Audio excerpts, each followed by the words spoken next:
د مسلم لیگ نواز شریف د پارټۍ مشهوره وزیره او په سوشل میډیا باندې مشهوره سیره ثانیه عاشق چې د هغې یو غلطه ویډیو زموږ لاس ته راغلې ده چې په هغې پسې په سوشل میډیا باندې داسې خبرې روانې دي چې دغه ویډیو هغې خپل یو وزیر چې هغه هم د مسلم لیگ نواز شریف د پارټۍ لوی سړی دی هغه سره یې دغه ناروا کار کړی دی. تاسو سره دا ویډیو هم شریکوم، تاسو به په خپله فیصله وکړئ ځکه چې تر څو تاسو ویډیو نه وي کتلي تر هغې پورې تاسو هم فیصله نشئ کولی. نو موږ سره د ویډیو تر اخره پاتې شئ چې تاسو سره مکمل هر څه شریک کړم. درنو دوستانو، صدارتي انتخاباتو ته په پاکستان کې یو نیم کال یا 2 کاله نور پاتې دي. په داسې دوران کې څه موده وړاندې هم د مسلم لیگ نواز شریف د پارټۍ د یو مشهور کس چې د سند سابقه گورنر هم تیر شوی و، زبیر عمر نوم یو، د هغه څه ویډیوګانې هم وایرل شوې او د هغې عزت هم خراب شو چې هغه پکې ناروا بدکاري کړې ده او ښځو سره پکې بربند لیدل شوی و چې اوس بیا د عمران خان د حکومت په خلاف مظاهرې شروع دي. نو په داسې دوران کې د مسلم لیگ نواز شریف پارټۍ د یو بلې ښځې وزیرې چې ام پی ای هم ده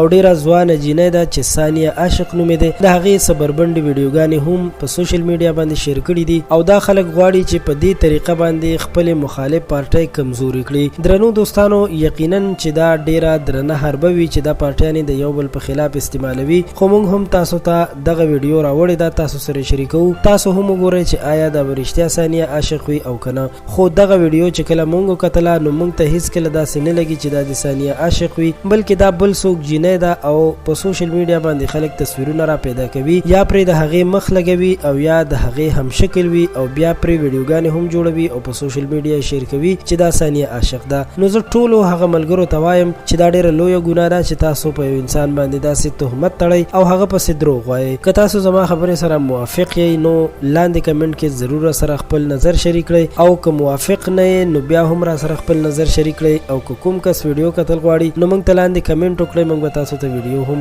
ولیږو. دا د پښتو پوسټ چینل د نن ورځې ویډیو چې تاسو سره مو شریکه کړه. ستاسو ټولو ډیره ډیره مننه.